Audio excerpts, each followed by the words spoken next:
Agosto Lilás. Em agosto temos várias cores, né, para marcar várias campanhas importantes, mas entre elas o Agosto Lilás. E ela trata exatamente da questão da violência contra a mulher. Lei Maria da Penha, que aliás está completando esse ano 17 anos, não deixou de ser e significa realmente um grande avanço. A questão da lei do feminicídio, quer dizer, há uma série de, de, de regulamentações acontecendo que são muito importantes, mas são suficientes? Essa é a questão. Enfim, vamos trabalhar esse assunto do Agosto Lilás, mês de prevenção e combate à violência contra a mulher, com a doutora Jaqueline Valadares, presidente do Sindicato dos Delegados de Polícia do Estado de São Paulo. Doutora Jaqueline, muito obrigado pela atenção. Um bom dia, doutora. Imagina, bom dia a todos. Eu que agradeço a oportunidade de participar mais uma vez aqui para abordar um assunto tão importante. Assim como na questão do meio ambiente, outros assuntos que não foram nunca muito bem tratados e que ultimamente têm sido muito debatidos, em todos eles a gente vê que há muito que ser feito. Mas, por outro lado, vamos pegar como exemplo paralelo aí a questão do meio ambiente, doutora. Tá, não estamos na melhor das condições e não investimos tanto quanto precisamos. Mas, quando a gente olha a história, nós vamos ver que nunca fizeram tanto como agora. Ainda que não seja suficiente. Na questão do meio ambiente. Nesta questão dos direitos das mulheres e o respeito a elas, não lhe parece que é a mesma coisa? Quer dizer, falta muito para ser feito, não foi feito tudo, mas também nunca se fez tanto em observância aos direitos da mulher. Você concorda comigo, doutora? Sem dúvida, concordo sim.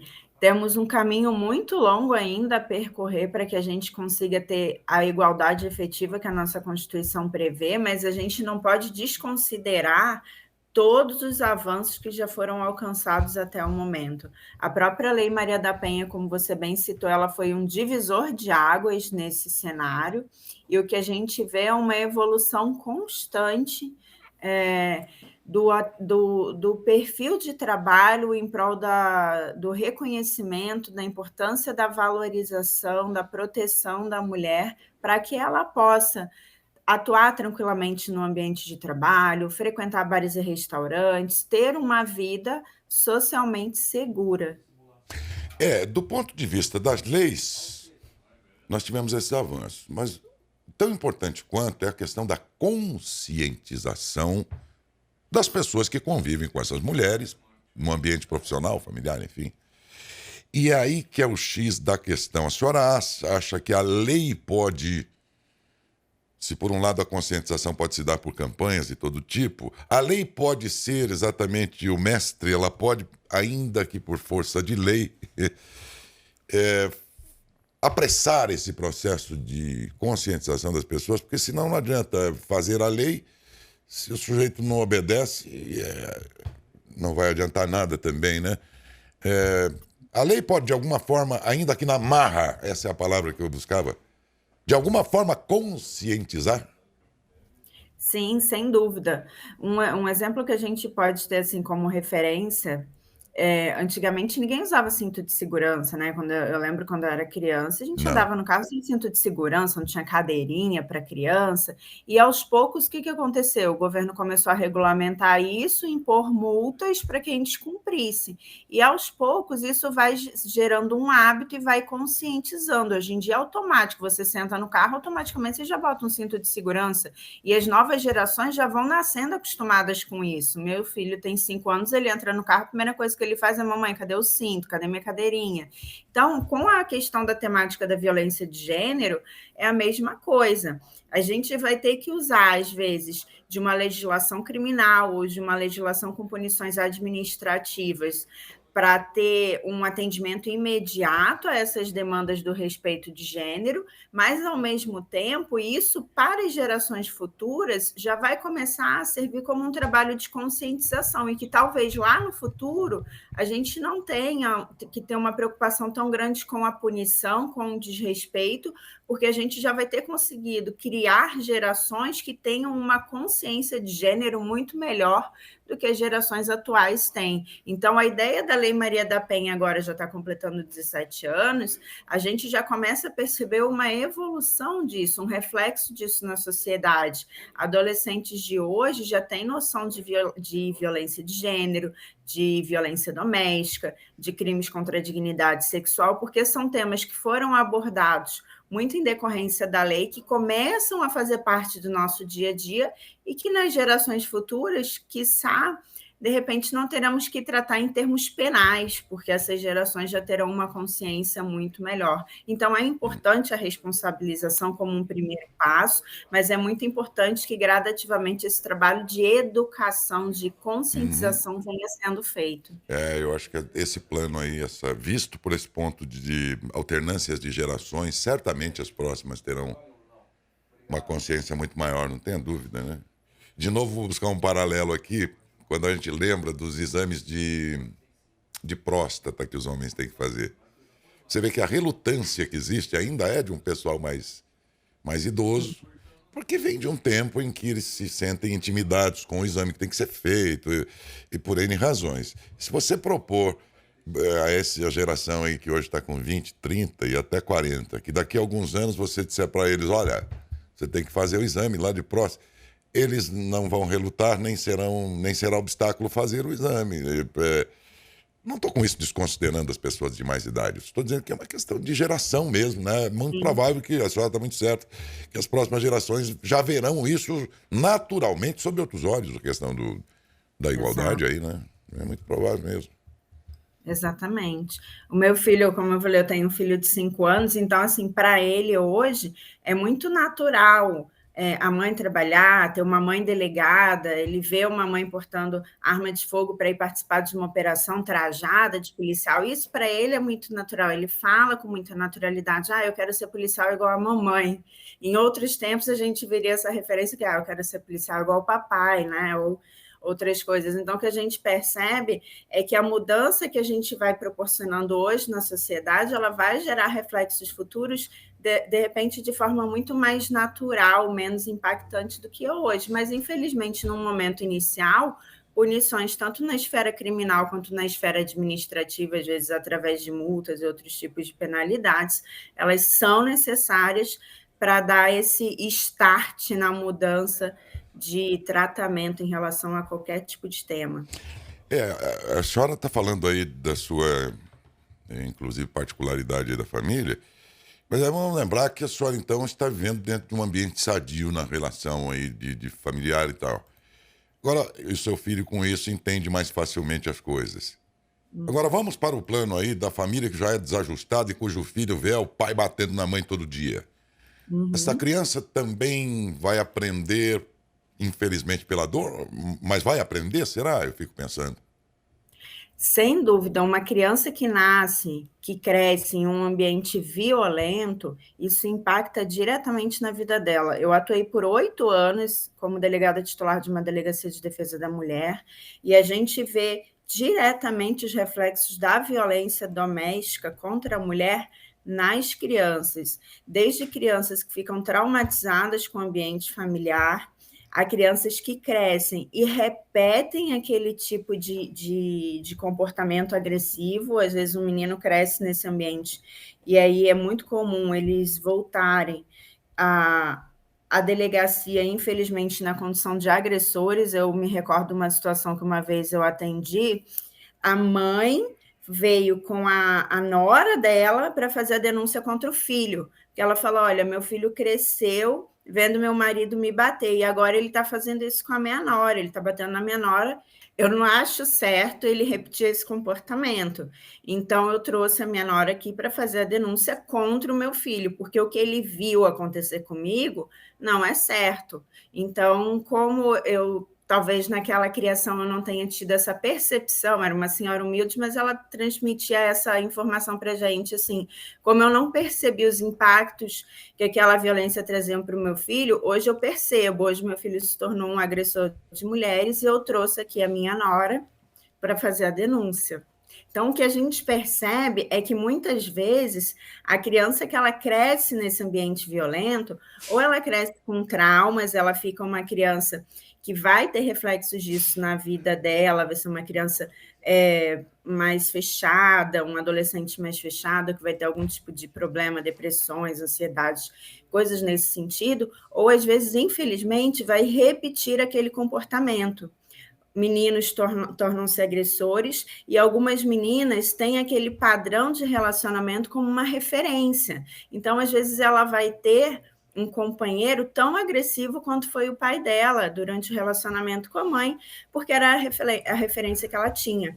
Então, é muito importante que nós tenhamos essa consciência de qual ambiente a gente está oferecendo também para os nossos filhos. Durante esses anos que eu trabalhei em Delegacia da Mulher, muitas vezes o start, aquela iniciativa, aquilo que faltava para a vítima tomar coragem e denunciar, muitas vezes era questão envolvendo o filho. Então, quando aquela agressão era perpetrada na frente da criança, que ela via o impacto que aquilo trazia para o filho dela, ela falava, bom, agora esse é o meu limite, agora chega.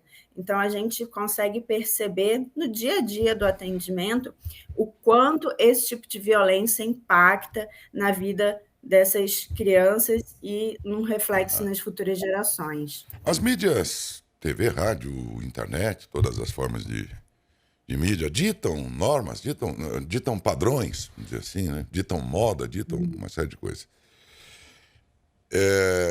Elas têm feito o papel delas, na sua opinião, nessa questão da conscientização dos direitos da mulher?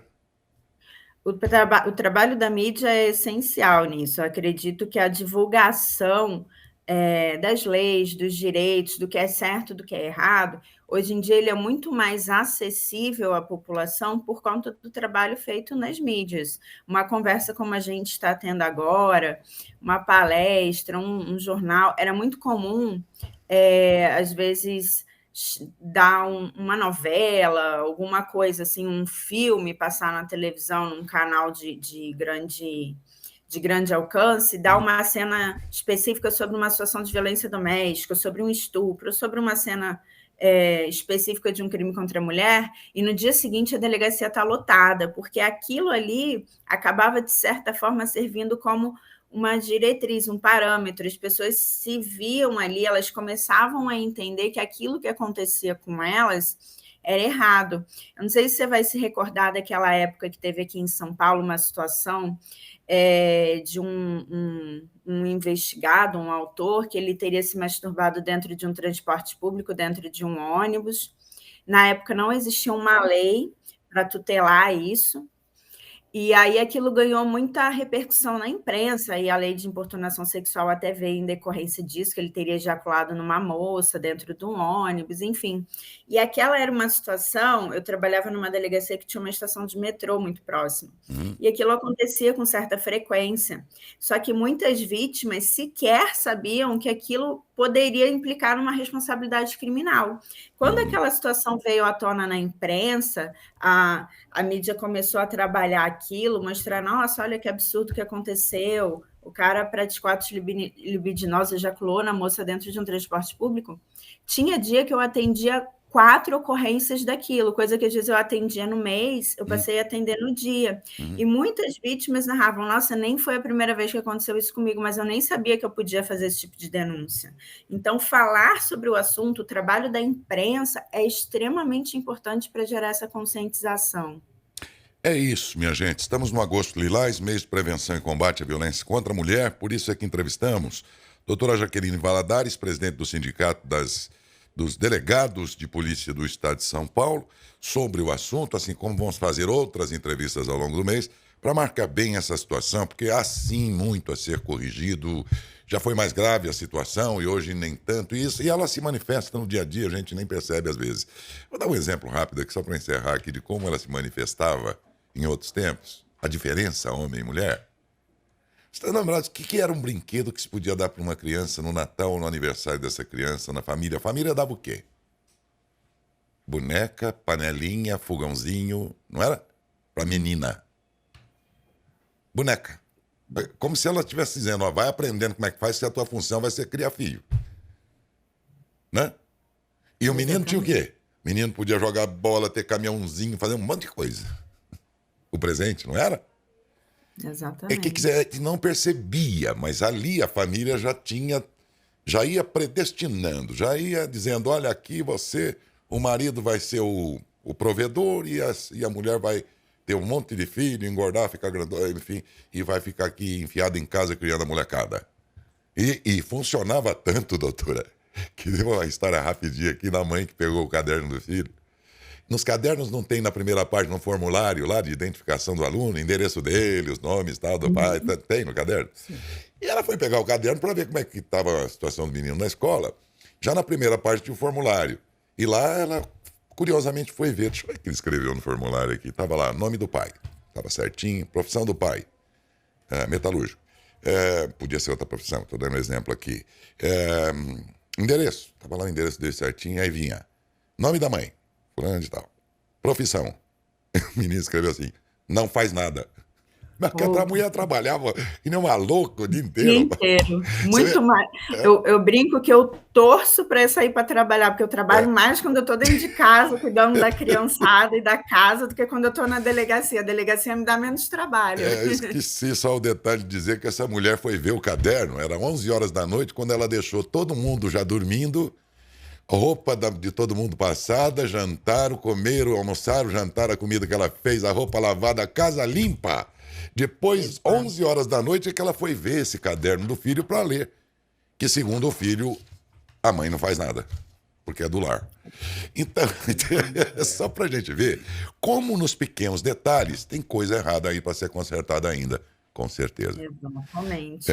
É um trabalho cultural que a gente tem que ir aprimorando, mas como você falou no início do nosso encontro, a gente já percorreu um caminho expressivo, significativo. Né? Quando que, alguns anos atrás, a gente poderia pensar em mulheres ocupando cargos de delegadas de polícia, juízes, promotores, e hoje a gente ocupa cada vez mais esses postos na metalurgia, como motoristas, enfim, né? A gente vem ocupando esse espaço gradativamente, mas ainda há muito que ocupar. No estado de São Paulo, por exemplo, que nós temos uma polícia civil com um número expressivo, nós somos 20% de mulheres delegadas de polícia, então você vê que a gente ocupou o espaço, mas ainda tem um grande lapso aí para a gente conseguir ocupar. É um trabalho gradativo que a gente precisa fazer e que espaços como esse que você abriu hoje para a gente conseguir conversar e levar ao público essa realidade é muito importante. Parabéns pelo trabalho. Quer saber? Eu acho que nós homens nós temos medo que a mulher ocupe esses espaços, porque é assustador o poder que a mulher tem. O homem sabe disso, ele só não admite, mas ele morre de medo. É uma mulher da luz, rapaz, ela gera um filho. Rapaz, um homem morre de medo do poder que a mulher tem, então deve ter um pouco disso aí também, né, nessa história aí.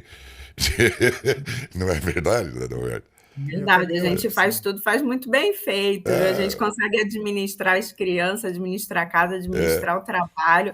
Não é fácil. E eu parabenizo todas as mães que a gente citou aqui, todas as mães, as pessoas que são do lar, porque é um trabalho extremamente árduo. Quando eu tive 2 filhos, meus períodos de licença maternidade, eu ficava contando os dias para voltar a trabalhar, porque eu descansava quando eu estava na delegacia. Era muito mais cansativo ficar em casa cuidando da criançada, cuidando da casa, do que ir lá fazer um flagrante, fazer uma prisão. É um trabalho que merece, sim, todo reconhecimento. Uma mãe que dedica a sua vida a cuidar integralmente dos seus filhos, ela merece absolutamente todo reconhecimento, porque é um trabalho extremamente cansativo e desgastante, e ao mesmo tempo é recompensador você poder estar a todos os momentos ali com seu filho, né? Temos medo da resiliência da mulher. Sim. Eu já penso, imagine um homem sentindo as dores do parto.